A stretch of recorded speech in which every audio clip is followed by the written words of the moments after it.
Welcome to the Alchemy of Success podcast with Dr. Michael Leslie, designed to give smart, ambitious 9-to-5ers the knowledge, insights, and tools they need to live their best life.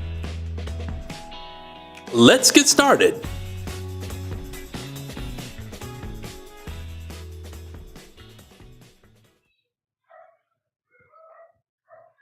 Welcome, everybody, to the Alchemy of Success. I'm your host, Jason Wilson. Tonight, we're going to do things a little bit differently. But yes, I will be interviewing tonight my friend and mentor, Michael Leslie. And first, let's get a little bit of background about Michael. We'll be right back. Dr. Michael Leslie, Ph.D., is an experienced speaker, facilitator, coach, and trainer, and served 35 years as a tenured professor of journalism and communications at the University of Florida. He has traveled extensively, teaching and researching intercultural communication, leadership, and personal transformation in 20 countries on 4 continents. He speaks fluent English, Spanish, French, and is proficient in Portuguese. He is a graduate of multiple landmark worldwide personal development and training programs, including the Curriculum for Living, the Team Management and Leadership Program, the Communication Course, the Leadership Course, and numerous specialized landmark seminars on money, living life by design, and happiness, among others. The results of his intellectual and professional endeavors have been published in academic and trade journals, and he has been a featured guest on numerous international radio and television programs. He lives currently in Cali, Colombia, where he hosts a podcast called The Alchemy of Success, based on his book, How to Get What You Really Want, available on Amazon. He is currently designing a 7-day in-person life transformation experience for next-level self-actualizers, debuting October 2025 in Santa Marta. To find out more about his services, subscribe to his Alchemy of Success podcast at www.youtube.com, or at Get What You Really Want, or contact him via his website at www.drmichaelleslie.com.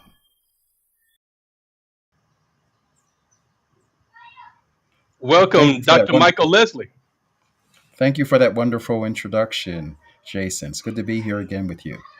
Awesome. Michael, you have had a phenomenal life. Do you hear this and say, my God, I did all of that?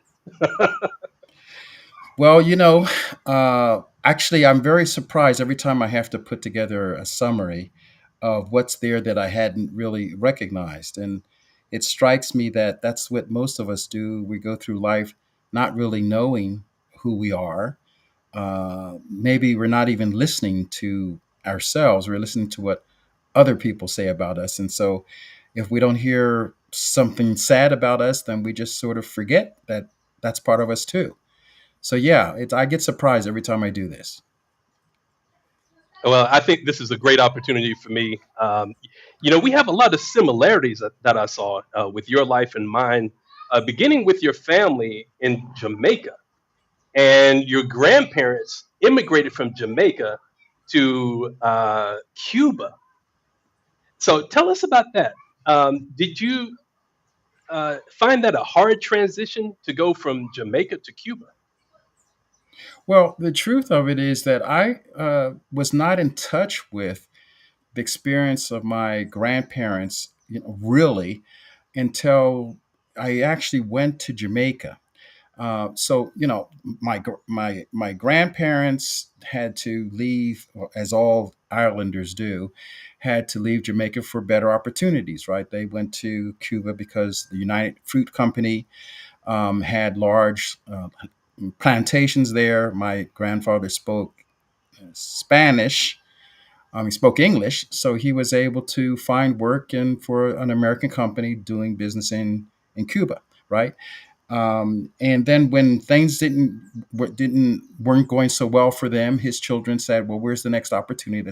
That's my father, Alberto Leslie, and his brothers, and they got on merchant ships. They become merchant seamen and went from Jamaica. There's their way out of Jamaica to the United States, which, of course, the next land of opportunity. Unfortunately, or fortunately, I should now that I look at it, things that was 1940s, 48, 50s, that deep Jim Crow United States, right? So a lot of things that they had hoped to accomplish, they weren't able to do. I mean, they had great ambitions. I remember my one of my uncles was he had learned to be a printer in Jamaica, the print trade, and he could never find work because of racism and discrimination. He was never able to find work in Philadelphia, so they all wound up staying on ships the rest of their lives. They had a stable income. That was the big thing. They didn't have to go from job to job, year to year, and they were also offshore. So, you didn't get the direct impact of racism on a ship that you would get, say, living in a city like Philadelphia, where, as you know, not too many years ago, the mayor bombed a black neighborhood, literally bombed them from above.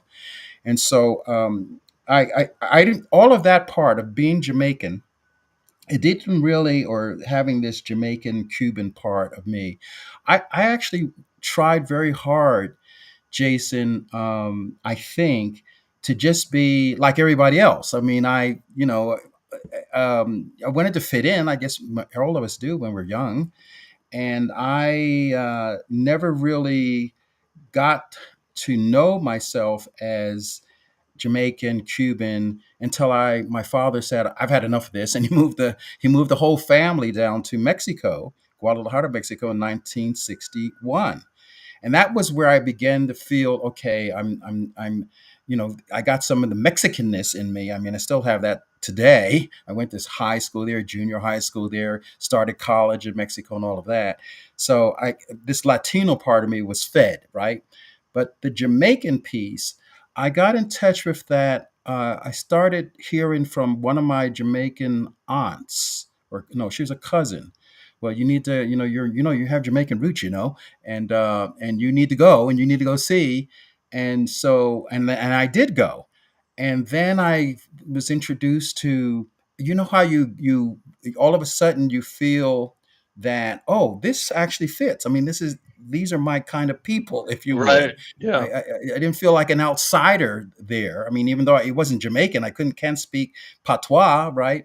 But what is it? It was oh, I know what it was. She showed me a deed, a deed of land that been land bequeathed to my grandfather, to his grandfather, a huge tract of land, several hectares of land, and the family name is on there. Leslie is on the thing. So, oh yeah, okay, I got it now. I really am a part of this place. I mean, my people are from this place. I went up to see the land, walked on the land, paid taxes on the land, so it can come to me, that sort of thing. So again, coming into the Jamaicanness of it all has been a gradual process. I see. So tell us about that experience in Guadalajara, Mexico. I mean, was that culture shock for you? I know how I felt when I left the states and came to Colombia. So tell us about that. Well, yeah. Well, let me give you a picture. So, we're we decided to go from Philadelphia down to my we came through the United States, Philadelphia, started went up to Canada first because we had this Uncle Tom's Cabin and this whole thing about the freedom and from slavery and the escape and all of that. My father wanted us to know all this history, and I was only 10, 11 years old, right? Well, we got all that. Then we came down through the middle of the United States, and it was, I mean, again, you and I would have no concept, well, of it. But I mean, you couldn't get a hotel. You couldn't stay in public accommodations. We were sleeping in the parks or in the car. And What? so, Wow. yeah, it was my mother's making food in the park, man, for us to eat. But like, I didn't know what was happening. I thought it was weird that, we couldn't sleep anywhere on the road. But Mm. so we got to Mexico. So, and it was like my father was so relieved after we crossed the border, And one of the first towns that we stopped in, they had never seen. We parked the car, and we walked up, inside the road, walked up to see, I don't know, the town. I guess we're going to get maybe something to drink. Who knows? And all the people came out of this town and gathered around us, looking at us like we, extraterrestrials had landed. Right? They had never seen a black. This is '60s, right? Early '60s. They had never seen a black person in that town. Right? And so, they, of course, the usual thing, they want to touch you and, see if it's real. And of course, I was protected from a lot of that part of that experience of, although I did feel like an extraterrestrial, I think, but because I couldn't, at that point, I couldn't speak Spanish. We are just from the U.S. We're green, if you would. And then when we got to Guadalajara, and that was where we actually were going to set up shop because my father knew someone there who helped us, get accommodated. That's where I started learning intensively Spanish. We stayed at home. We were homeschooled in Spanish for 6 months. I think no, it was probably a year, but until we could actually now go out and go to school and talk to people and all of that. And that part was very how when you asked the question about how was it, did I feel weird? I felt that I was an object of curiosity. Everywhere we went, people would look at me. I mean, they'd stop in literally in their tracks and look at us and stare at us, and we had to get used to being stared at, right?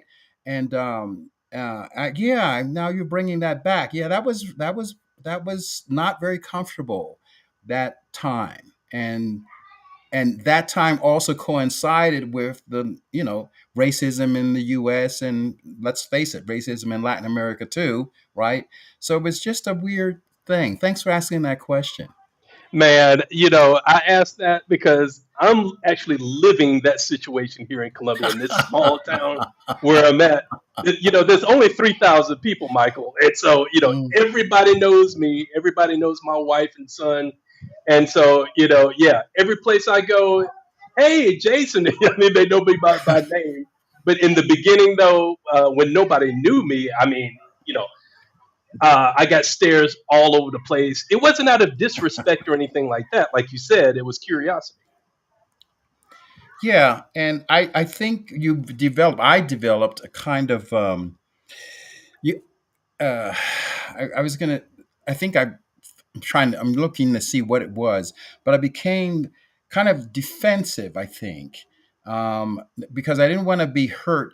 Here's what some of the things. Here's how it happened for me. And this is years before your experience, so with two different time frames, but some similarities. So, in my case, it was, I think, that because of the Mexican culture, which has a lot of racism inherent in it. I mean, they discriminate against the indigenous groups. They discriminate against the Africans because there are not too many Afro descendants in Mexico. So it's still a rarity, and most of them are living in some form of poverty. So here, as an American, I'm not living in poverty. I'm going to private schools, but the things you get on the street were things like, you know, oh, they have an expression which you'll maybe negrito sandia, right? So black watermelon eater, like that. And so I know I had to deal with this, like, you can't, it's not like they were attacking me. I mean, but they were having fun. They were having fun with me at my expense. And I think I learned to deflect the feeling of hurt that I experienced, but nevertheless, it hurt. That's something I am very sensitive to nowadays. In fact, you know what, brother? I made my whole career. This is great. I made my whole life, my career. As you know, I'm a PhD in communication, intercultural communication, research, and all that stuff. And all of my career was about racism, racism in the media, racism in intercultural communication. Wow. Okay. Yeah, I just saw that. So that experience generated my desire to understand the phenomenon, maybe find some ways in which we could deal with it.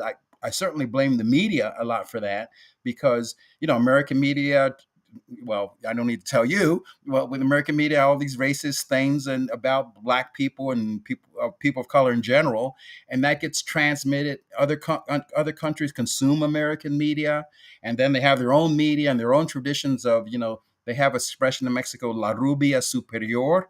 They use that expression to sell beer. you know, yeah, there was a lot. There's a lot. Yeah, yeah. I was just about to ask you, okay, so, every child has a dream to do something, police officer, lawyer, doctor, something. Was it your dream to be a professor at a university? Let's see. The dream was always to teach, right? Something about how people could get along better. That's where the intercultural communication part comes in, and I made my life about traveling and meeting people of different cultures and all of that. But whether well, there's a story here. So uh, I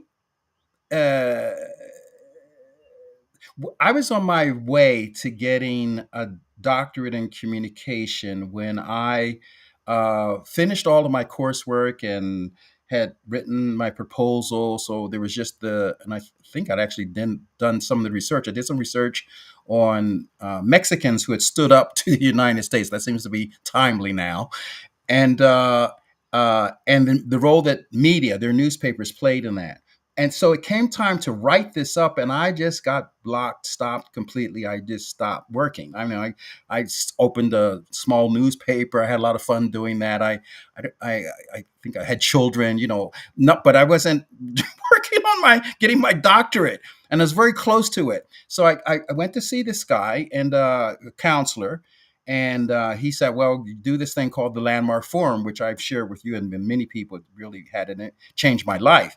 And during the process of doing the Landmark Forum, I discovered the reason I was stopped is because getting a doctorate meant to me at the time that I would be stuck being a teacher at a university, and I didn't like my teachers. I thought those professors were the most boring people I'd ever seen in my life. And I said, if that's gonna be my life, I don't never want to do this. But I never connected it that with stopping to do the work required to get the doctorate. So once I seen that that's something I had made up, like, oh, my life had to turn out like theirs, I was able to complete the doctorate. 6 months later, I had my doctorate in hand, and I learned during this process of doing the Landmark Forum, which is all about discovering who you are and what you might become in life. Um, it was you. The guy said, "Wait, Michael, you don't have to be you don't have to be them. You can use your doctorate in travel. You can use your doctorate in being a consultant. You can use your doctorate and mentor other people." So yeah, to answer your question, I didn't think, and I actually never thought of myself as being a university professor per se, although that's what I turned out to be partially. I thought of myself as being someone who knew enough about communication that I could teach other people about it and have them either learn how to use it in a way that served them, or at least avoid being dominated by the racist content of mass communication. Okay. So, I know that you're very, very passionate about transformation and helping other people to transform their lives, including myself. but did this start at the university? I mean, did you institute this mindset to your students? That was always in the background. I would say that there's what one teaches, and then there's the meta teaching, right? There's something underneath, and it always be underneath it was, how can you use what you're learning to empower social change, right? So taking what they've learned out of the context of, oh, I'm getting more knowledge, and I'm going to get another degree, to what does it mean for you as a human being, right? To exist on this planet with the knowledge that you have, how would you be able to use it? And fortunately, later in my career, I'd say the last 10 years of my career, I was introduced to a program in leadership. It was Werner Erhard, who is the founder of, Landmark Education and the S Training and a lot of other things. He instituted a program for professors who wanted to learn how to teach transformation, or transformational leadership in particular, to students in universities. And I was invited to participate in that program, and I did, and so then it even got this. I got more of that teaching, if you would, or philosophy into what I was teaching in the classroom, and also obviously in my when I traveled abroad, a lot of what I then applied to do had very little to do with journalism and communications, and a lot to do with teaching leadership in Vietnam, where I taught at the business school, or in Shanghai, where I taught also at a business school, because there was a practical application of leadership principles to solving real world problems in business, in teams, and organizations. So yeah, that's my journey with transformation. Is that it's I've been transformed by it, and I think that everyone should have. Well, I shouldn't have said should, but everyone deserves to have the opportunity to live their lives on their own terms, do whatever they want to do, not to be confined to what they learned from their mother, their father, their sister, their brother, their uncle, their aunt, from the media, from school, from it goes on, but to actually examine, have a chance to examine themselves and take a look and say, what is it that I really want? And then secondly, what's keeping me from going after it? Discard that, get it out of the way, and then go out there and do it. So that's what I'm up to nowadays. Well, you know what, Michael, you said everybody should go through a transformative experience, and I believe you're right, because what I found out from the landmark experience, and I thank you again for suggesting that I go through that program because it works. And so, what I found out, in order to be transformed, you need to have a reckoning of the past in some form or fashion, and that requires a transformation. Yes. And I'm going to put it this way. I'm agreeing with you, and I'm thinking about something. So, uh, the reckoning with the past, that's the part. Yeah. So I think so much of our past, and that's kind of perfect the way we started our this interview today, is just hidden from us. I mean, literally, we've repressed it. We stopped remembering it. Maybe it was too painful. Most, something happens early in the life, and no, not that. I'm never going to be that. I'm never going to do that. That's never going to happen to me again. And I'm going to find another way of being that compensates for that thing that I wanted to do but was not allowed to, or to use the word, thwarted. It was, prevented from doing.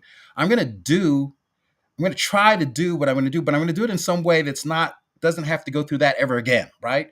So what I'm pointing to, Jason, is um, it's discovering something that you're totally unaware of that's running your life. I mean, it's like it's actually in the driver's seat. You think you're running your life, but something happened to you. Like say for example, I had a father who wow. So my father was away on the ship about let's see, I guess 9 months out of the year. I mean, 3 months, then he come home for shore leave a month, and most of that month was him doing what he wanted to do because he'd been on a ship for 3 months, so he had to Right. decompress. So by the time I saw him, he was like, "Okay, I'm ready to leave." Right. So, but I'm going to get this. I'm going to share this with you because I think it's a lot of our experiences, or at least many of our experiences. So this guy, what he all he had to say to me when he came home was, "What have you accomplished?" And I would say to him, "I just got an award at I got all A's." I'll give you an example. I've been 7 years old, or 12 years old, or even 16 years old. And then he would say, his next breath would be, "Okay, so what are you going to do next?" And it was like, well, I mean, do I get some credit for any of this? And but so I never got the feel that what I had done in life was sufficient, and so I spent all of my life trying to do more, like a rat, like running, running, running, run. I got to do more. I got to do more. I got to do more. And even as I accomplished more, it was never satisfying because I knew that no matter how I didn't know this consciously, I knew that no matter how much I accomplished, that was never going to be enough, right? So the whole thing was so frustrating. And I didn't know that I was running my life out of I'm not enough and I'll never be enough. And that's the discovery. It's like, oh, well, wait a minute. I mean, wait, how many say now? How many languages do you speak? Okay, you speak 4 languages. How many countries have you lived? 20 countries. How many universities have you taught at? No, okay, I think you've done something. Maybe you didn't do. Maybe you're not Superman. But you did something. You accomplished something. And even to this day, Jason, even to this day, when I look at what I've done, I think, well, I didn't really do enough. I could have done more. But now I recognize that as a thought, not as a reality. It's a thought I have about Michael that, probably be there the rest of my life because it was embedded there by my dad, right? And our parents played this role. So yeah, thank you. Thank you again. Yeah, I mean that's God, that I think all of us to some degree we go through a situation where we're in a current relationship. It could be with our wives, if it's a woman with your husband, and something from your childhood, probably from the relationship with your dad or your mom. Um, we spend the rest of our lives trying to measure up to something that we didn't get as a child, and we never, in our minds, we never measure up to it, and we take this out on the people that we're in current relationships with. So, which is, I mean, I don't think we do this consciously, right? And like you said, it's buried in our minds somewhere. So, going through a transformative experience like that at Landmark, or could be with another coaching practice or experience, right? We find out that if we don't get separated from whatever it was that we went through as a child, how is it that we can achieve our dreams in life? I mean, we'll never be satisfied. We'll always be in a rat race, like you described it. That's not living. It's not life. Exactly. And that's why I've made a commitment, and I believe it's the same commitment that you've made, to have people have an opportunity to have a breakthrough in how they experience their life, how they conceive of themselves in life, like as like who they are, who they've made themselves up to be, have a breakthrough in that so that some new fresh light can get in there. And then also to have them have a chance to take a look at what is this thing called life. I mean, it's not necessarily all about like making some money and then buying a house and then I don't know, maybe buy some cars and take some trips around the world and then maybe I don't know, get sick and oh, you got to have some kids, yeah, make some kids and then get sick and then die, right? I mean, maybe that's not what life is about. Maybe life is about, well, so it could be about a number of things. It could be about making a difference with other people. It could be about service. It could be about growing closer in your spiritual relationship with God. You could have it be about maybe building. A lot of people don't have decent water to drink. It could be about having hospitals. It could be about school. I mean, you could make it about so much larger than just your little tiny clot of protoplasm that's here that you're serving with everything you've got to make sure that it doesn't die, right?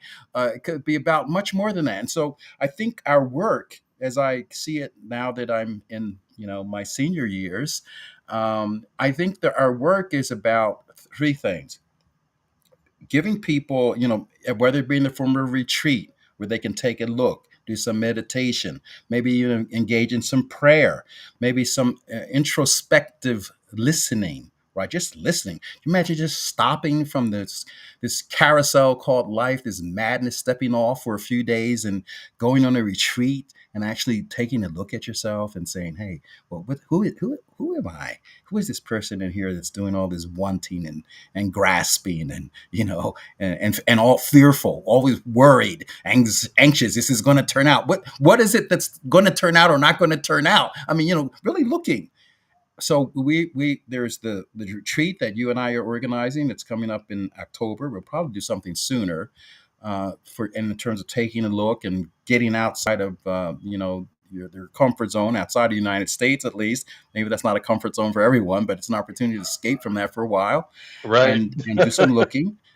Yeah, and then there's the other piece is a short course. I've developed a course that has people look at over a 10-day, 10 lessons, you might call them, or 10 experiences, and take a look at, well, what does it take to move towards your goals? What are some of the things you might have to do? And one of those things includes taking a look at what is it that your heart is calling you to do? Why are we following someone else's blueprint, someone else's idea of what life should be, when when we could be following our own? Maybe God has inspired us with our own idea of what we should do with our life. Could we take a look and see what that might be, and then maybe if you discover that, maybe develop the courage to actually pursue the dream in our heart. And then the third piece is, as you know, and you do this, I do this. I think everyone that I know that has had the transformative experience we've been speaking about is maybe you look at how you can help others, like support them in their transformation. Because let's face it, change is not something that most of us look forward to. Right. we say we want it, but when it comes to actually doing what it takes, well, maybe tomorrow. It's like I think about myself, the exercise part, because I know that if I'm going to stay vital, I need to exercise every day, right? I mean, it's not. So how many people know that and then they don't get up and do it? They just think about Exactly. it, right? So Yeah. you need someone that supports you, a coach, someone to stand behind you, someone to hold you accountable. So those are the three pillars of the work that I do: the course, the retreats, and the coaching that I think can be useful of service to people. Okay. So, as a transformation coach, what is it that you do to help people to reach a breakthrough in their lives? Well, the first thing going back, thank you. So the first thing I do is to have them take a look, uh, you know, based on what they say they want to accomplish. Have them take a look as well. Okay, are you actually doing that? Are you engaged in that? What's stopping you from doing that? That area, kind of a, what are you really up to, like that? Not like what you're doing, but what is it that you say you're about, and then how are you doing that or not doing that? So people become very, I would call it, it's a look at what amount of integrity do they have between what they say they want and what they're actually doing. A combination of integrity and authenticity in that. So that's the first step. Then the second is, okay, look, I'm going to fly a plane. Okay, got it. You really want to fly? Okay, I got it. You're going to fly a plane? Okay, I got it. That's what I really want to do. I've always wanted to fly a plane. I don't know why I wound up being a teacher and I have to go to school every day and deal with these kids. Oh, okay, I got it. You want to fly a plane? And then it's like, and sometimes it's like what they're wanting to do. Excuse me, what they're wanting to do, they see it as something that's impossible for them. Okay, I wanted to fly a plane, but I don't know anything about flying planes. And, by the way, I got a job to do and I don't have any money. People have all these obstacles in their mind to what they want to do. And so I help them look to see, the second step is I help them look to see how they can overcome their obstacles. Obviously, I've learned to fly a plane. I did that while I was abroad. I went to I took classes, and I don't know, after 30 classes, I was able to go solo. So I know it's possible. I know I've jumped out of a plane. I parachuted out of a plane. Right. So Okay. I know these things, and I did that at 65, by the way. So Did you? so Oh, wow. yeah, I did that, I bungee jumped off a bridge in Zambia, right? So the key to these things is realizing that you actually can do them. Then once you realize that you can, you can overcome your obstacles. The next thing, step 3, is to develop a plan. The plan. How do you do that? Well, okay, you find out about, okay, where do they offer flying lessons? Oh, okay. Do they have a payment plan? Okay. How many weeks does it take? Or some cases years, but you can actually go solo in 6 months if you wanted to, right? So there is a solution to every problem once we get out of the way that it can't be done. It's really pretty straightforward. Now, after you have a plan in place to get to where you want to go, the first thing's gonna come up. This is number four. What's gonna come up is, well, it's too hard, it's too difficult. I don't have the money. I'm tired. A lot of people have to watch TV every night, at 7 o'clock, so they don't have time to be. Right. I don't have time for this. So that you need someone to by your side to say to you when my mother used to call it when you're backsliding from your plan, to say to you, look, didn't you say you wanted to take flying lessons? Okay, and didn't you have a flying lesson scheduled for today? Okay, and why are you drinking beer instead of going, like that? So keep you on track. That's the role of the coaching. That's the fourth aspect of it. So I'll do that again. First, you look, right, to see what it is you want. Get clarity about what you want. Number one. Two, you look at the obstacles that are there and say, get them out of the way. No, this is something I made up. I can't do it. Yeah, I can. You can do it. The third is, oh, by the way, on that second piece, I found it very helpful. I read a book called How to Get What You Really Want. And it's all about this application of spiritual principles to help us get through those moments in life where we think we can't. We're sons of God, created us in His own image. God wants the best for us. Who would, what father, if his son asked him for bread, would give him a stone? So, okay, I'm asking God, you're going to help me out and help me do this, right? So you get this, you get clear that you can do the thing. There's nothing that really can stop you. Then you make out a plan. That's the step three. And then the fourth is you get some coaching from someone to keep you on the path until you get to your goal. So that's what I do. I think that's wonderful, man. And spirituality, as you brought that up, that's got to be a big part of it because I mean, once you get of age, you let's say you retire at 65. A lot of people have the idea that, well, I could chill out in Florida, go to the beach every day and relax and pretty much that's it. But having a sense of purpose is the thing I think too that helps you to go through that transformative experience and look for something bigger and better. Yes, yeah, and you've rightly spoken, Jason, because if you don't have something that's actually uh, driving you, you might say, or that's I would call it pulling. Something's pulling you forward, right? And it's. I want to say this because I think it's true, and I would say it anyway. I don't know, I'm not the arbiter on what's true or not, but it seems that uh, there is something to having a mission, if you would. You use the word of purpose, something that you're inspired to do. I can't remember ever not wanting to have people have the opportunity to improve themselves. Right, I'm inspired by that, whether they're Americans or Chinese or Japanese or Zambians or I don't know. So it's like, why everybody should have an opportunity to realize their dream. So yeah, I'm inspired to do that, and some people are inspired. The people who you remember, there's this famous story about two workers, and they're working on a cathedral, right? And one of the workers, the guy, someone comes up to interview them, and he's put, they're both hewing bricks for the cathedral, to put it that way. And so that someone walks up to one of the workers and says, "What are you doing?"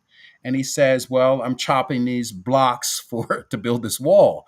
And okay, got it. That's what you're doing. And he asked the other worker, he said, "What are you doing?" He says, "I'm building a cathedral to the glory of God."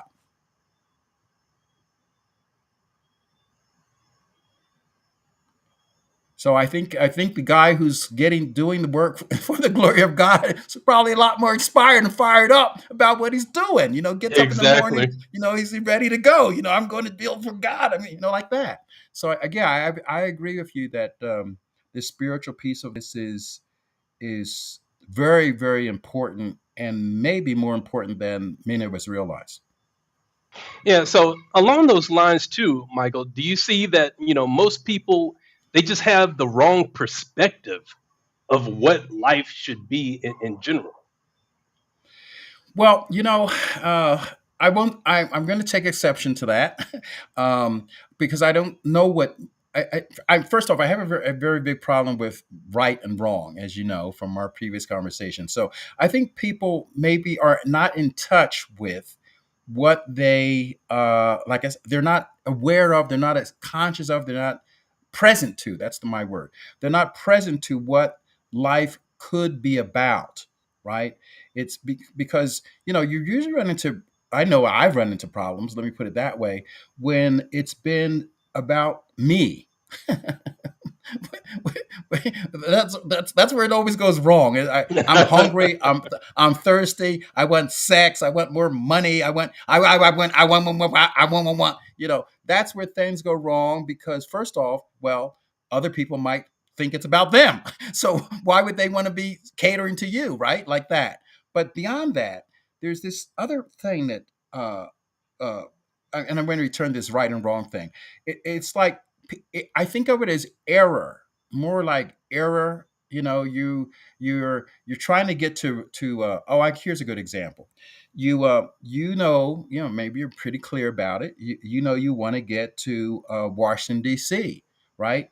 And you're in to give you a graphic example. Yeah, you're in Houston, Texas, right? You're trying to get to Washington D.C. Now, if you go to west from Texas, you're never going to get to Washington D.C. You're going to wind up Right. in California, maybe, or Nevada or someplace. But you're not going to wind up. I mean, unless you cross the ocean and go around. I mean, it'll be a very long trip before you get to Washington, right? So people make the mistake, and they think that the direction in which they're going is going to get them to where they want to go, and it won't, right? So I know that, but I look at them like, well, okay, you made a mistake. You need to be reoriented. Here I am. I can help you, maybe point you in the right direction. So you start going towards, Alabama and Mississippi or, Florida or someplace. You go start going at least in the general direction of where Washington might be. But there's no, I don't, I think what I'm also trying to say, Jason, is there's no condemnation of those folks in there for me. It's like, well, they're just they made a mistake. They don't know, they haven't seen, and and there's a larger story. Just one, if you could bear with me for a minute. Sure. I think there's a larger possibility is that people are going in. They don't know. Let me see if I can say this more clearly. They are not clear about where they want to go. They might actually really, really be wanting to get to California, and they think they're trying to get to Philadelphia or New York or the other direction. And so that they're confused about what they actually want to have and to be out of life. Is that Does that help in clarifying that point? So that's why I Yes. don't. That's why I don't say that they. Maybe I got off on maybe I'm saying exactly what you wanted to say Yeah. about perspective. Yep. Yeah, Yep. That's it. I mean, it's perspective. They view life one way, and they want this. That's maybe, I don't know, 5 years or 10 years in the future, but the way that they think about achieving that thing is just not the right perspective. It's not the right view that they should have in order to yeah. achieve the thing that they want. Yeah, I'm gonna. I think the word I'm looking for. It's not. It won't work. What they're doing won't work. It's like trying to have a successful marriage and then having lying to your spouse about whatever you're doing. Lying to someone will never really have your relationship work, right? If it No. involves lying and deceit, then it will never work. So yeah, it's I like that it's unworkable rather than it's wrong. Is what I'm trying to say. That's what I'm trying to put in there. Yeah. Yeah, it kind of brings to mind when I used to put puzzles together with my grandma when I was a kid, Mm, and mm. I would try to, force two pieces together, and she would tell me, no, no, don't force it, you know. Uh, so that's exactly what you're saying. If you have your point of view on something, and your wife has another point of view, don't try to force her to agree with what you want or change her point of view to fit what you want. It may not be the right thing. So yeah, Precisely, precisely. Do I would like to? I don't know when people join our conversation, Jason. So I'd like you to play again the introduction so that yeah, people sure. know who we are. We'll be right back. Dr. Michael Leslie, PhD, is an experienced speaker, facilitator, coach, and trainer, and served 35 years as a tenured professor of journalism and communications at the University of Florida. He has traveled extensively, teaching and researching intercultural communication, leadership, and personal transformation in 20 countries on 4 continents. He speaks fluent English, Spanish, French, and is proficient in Portuguese.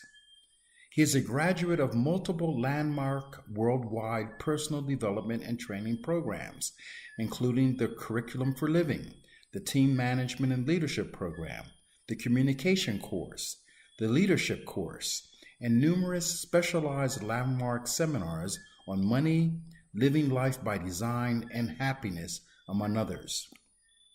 The results of his intellectual and professional endeavors have been published in academic and trade journals, and he has been a featured guest on numerous international radio and television programs. He lives currently in Cali, Colombia, where he hosts a podcast called The Alchemy of Success, based on his book, How to Get What You Really Want, available on Amazon. He is currently designing a 7-day in person life transformation experience for next level self actualizers, debuting October 2025 in Santa Marta. To find out more about his services, subscribe to his Alchemy of Success podcast at www.youtube.com, arroba, or at Get What You Really Want, or contact him via his website at www.drmichaelleslie.com.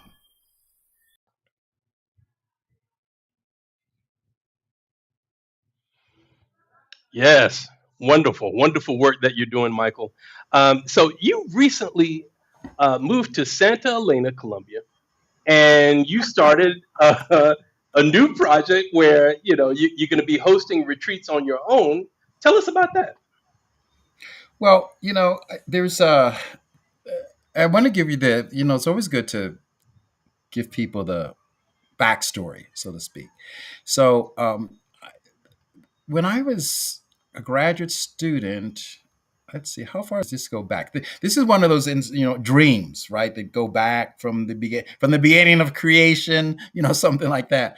But no, seriously speaking, I when I was an undergraduate student at the University of California at the time it was San Diego, UCSD, right? And this is back in what, the 70s. And so I had an opportunity to go to Big Sur, which is a nice mountain. It's on the cliffs overlooking the Pacific Ocean, and it's a retreat center, right?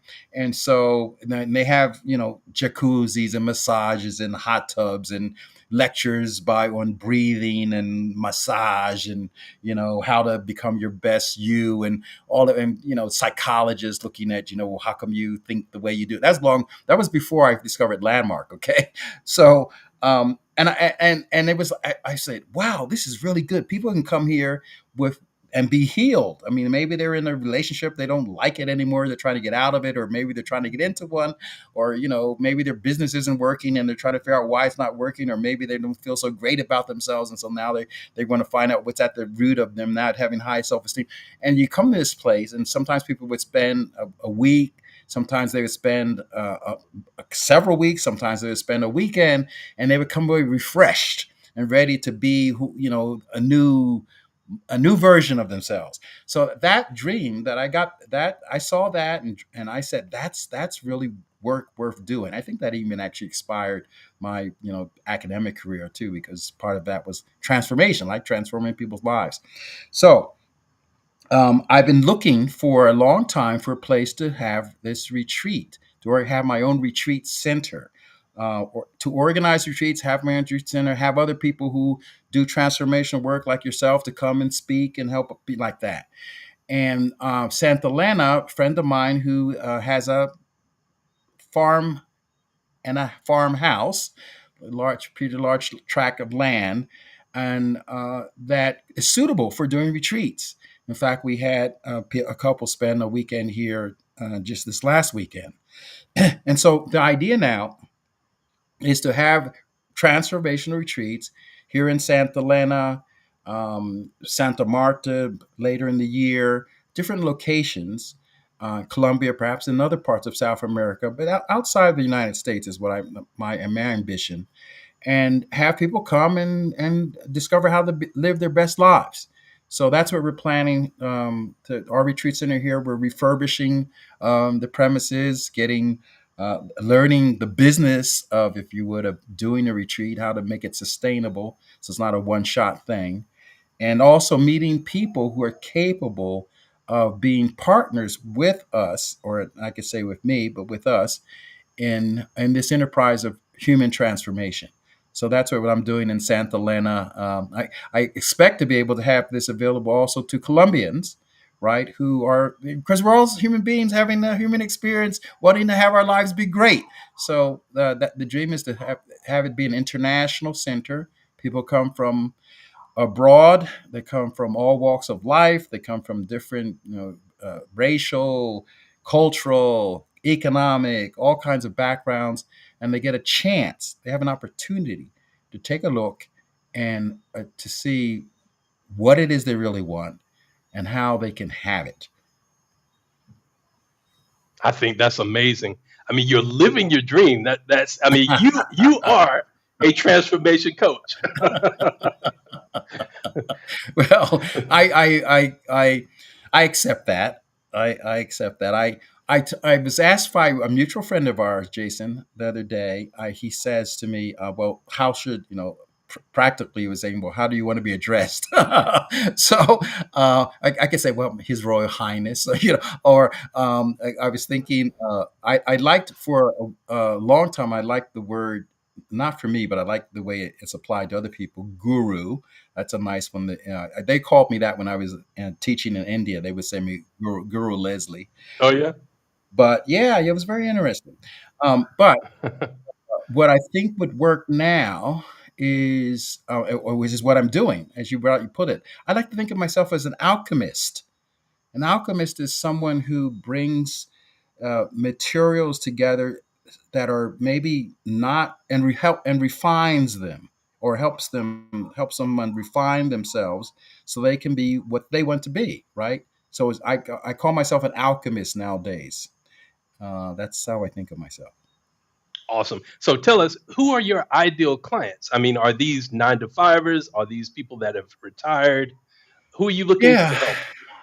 yeah. Well, I think where we're going with this is, and I've been thinking about this as I've been developing it. So there's one of the groups that I think would benefit most are people who are already, I would say, they've had some experience living. So they might be 50, 40, somewhere in there, and up, right? Maybe, they still have the ambition, right? Of, okay, I still want to have a great life. They haven't given up, but they have enough security, financial security now, where they can actually take a look, right, and say, okay, what else is out there that I haven't really taken a look at yet that might really be a contribution to me. So I think that's the folk. They're 50ish, 40ish, 50ish, something like that, who wanting to take a look. Males and females. They could be younger people, somewhat younger, but I think it's people who have. They're not. Oh, I'm sorry. I'll put this in a more positive vein. They're people who are ready to grow, they're not wanting to repeat the same patterns. They definitely don't want to continue to live their life as they've lived it. They want more, right? They want something greater. And so I think that would be my ideal person, a person who's growth oriented, uh, relatively financially secure, that can and that's willing, committed to have a great life. So those are my folks. Awesome. I mean, this has been a wonderful conversation, Dr. Leslie. I mean, I got to go back and watch this tape, but absolutely, I learned a lot from this, and I'm sure everybody watching learned a lot too. How can people find you, Dr. Leslie? Well, the easiest way to get in touch with me is through my website. It's drmichaelleslie.com. On the website, there's a place where you can schedule a time to meet with me with a discovery call. We can chat, see what you're wanting to do, what you're trying to achieve, if I can play a role in helping you to achieve that. So that's the purpose of that. And then I would ask people, and you would know better, but I would ask people to subscribe to this Alchemy of Success podcast. I'm pretty sure that people can reach me here. And then the last place where people can get in touch with me, which is probably very convenient, is on LinkedIn, right? I have an account there, and in fact, the Alchemy of Success is my all of the information about me and who I am and where I've been and all that is available on LinkedIn. So any of those ways, LinkedIn, through my website, drmichaelleslie.com, or if you want to, you can subscribe to the podcast, and maybe you can reach me there.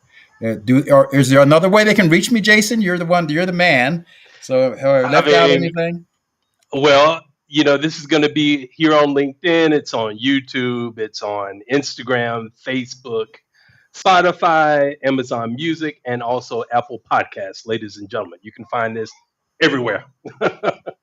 Great, good. Yes. Well, again, So, thank you. Mike, you're welcome. You're welcome. Dr. Leslie, do you have any last words for our audience? Words of wisdom.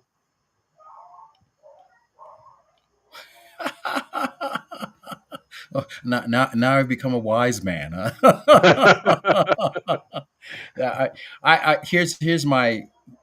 yes, I do have one thing I seem to have learned, or I'm gonna. There'll be two. I'm gonna squeeze this in if I can. So, um, the only way that I know from my experience that works to get what you want in life is you have to start off by being authentic about your inauthenticity. What I mean by that, stop pretending that everything is great in your life. It's not. I mean, holding up this picture that everything, my relationship is great and I'm fine and everything's working and all of that. And it's just that life is about continuous expansion. So when you recognize the things that are not working, it gives you an opportunity to work on them. That's the very first step, being authentic about the inauthenticities in your life, or the incompletions, or the shortcomings, or the things that you would like to have better. That's like fundamental. You can't get anywhere unless you do that. And that takes a certain amount of humility and vulnerability and willingness to change, right? And then you can look to see how that change process can be carried out. That's the most important thing. And the second thing I would say is, uh, when you're on this path of, or made the decision to transform yourself, or to improve yourself, or to look to see what's next, it doesn't have to be a solo journey. There are people, Jason and I might use the terms from time to time. There are people, there are angels waiting in the wings to help you, right? Sometimes they take human forms. you know so you don't have to do this alone. It's people are there's a lot of love. There's a lot of love all around, just waiting for you to let it in, and to ask for assistance, and to and to accept it, right? Maybe it won't come in the form that you think it should come in or you'd like it to come in, but it's available. Help is available. And I know that Jason is one of the people that I know who's available to help, right? So those are my parting words. Wonderful. Awesome conversation, Dr. Leslie. Thank you so much for who you are and what you do, for following your purpose and continuing, right? Your life is not over. You're doing amazing things still, and helping people in the process. And I'm proud and happy to call you a friend and my mentor. Thank you so much. Thank you and good night. Good night to all of you. Good night. Thank you for watching the Alchemy of Success podcast. Don't forget to like, comment, and subscribe. See you next week.